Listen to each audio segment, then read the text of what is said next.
Central Coast, New South Wales, Australia.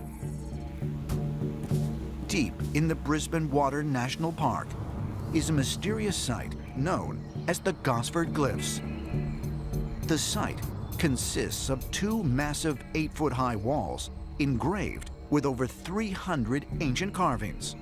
Carvings that experts say do not resemble indigenous artwork, but Egyptian hieroglyphs.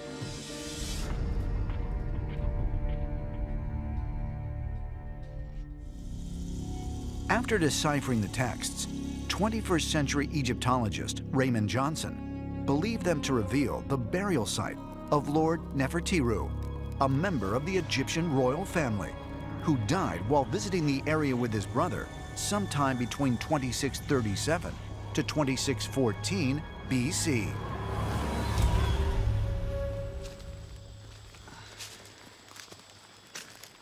Absolutely beautiful out here. I know. While visiting the area in 2016, Georgios Tsoukalos met with local ancient astronaut theorist Evan Strong to get a first-hand look at these enigmatic carvings. Wow! That's incredible. I had no idea. I mean, this looks totally different than on pictures. So what do these hieroglyphs say? Well, at least one panel talks about two brothers, two princes, coming here from Egypt. They were shipwrecked. One of them ended up getting bitten by a snake. He then died. The theory is then he was interred here, and that's why you've got hieroglyphs here, because he died here. But there's these other walls with a mixture of symbols. This one over here, it's more of a philosophical astrophysics style thing with symbols meaning all sorts of esoteric stuff. So Now, have these symbols at all been interpreted by Egyptologists?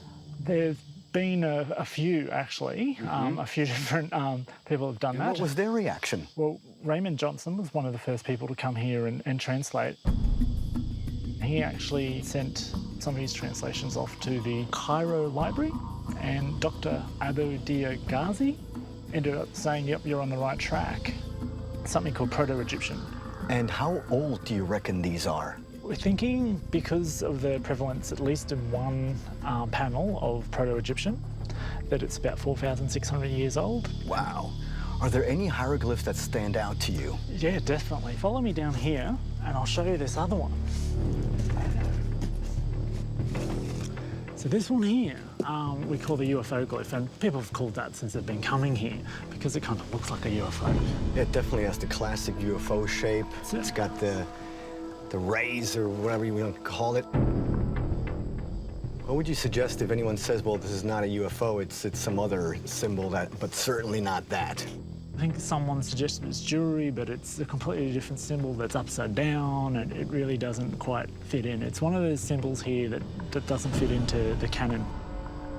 In your opinion, why do you think the Egyptians made it all the way to Australia? I think they were looking for esoteric wisdom, definitely. From the Aboriginals? Yes.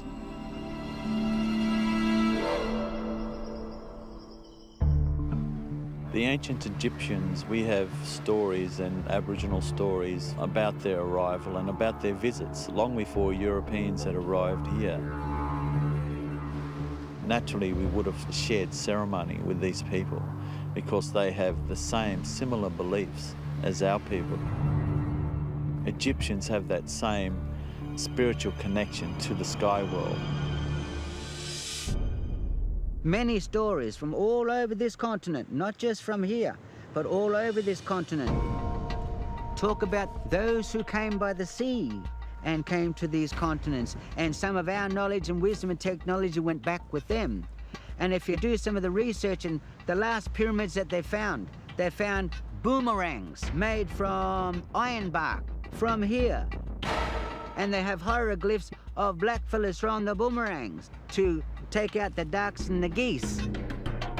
Now, the question would be, why would they paint us and carve us on their walls if they didn't come here? And if that meeting and relationship was not significant, they wouldn't have carved it. It must have been significant in order to carve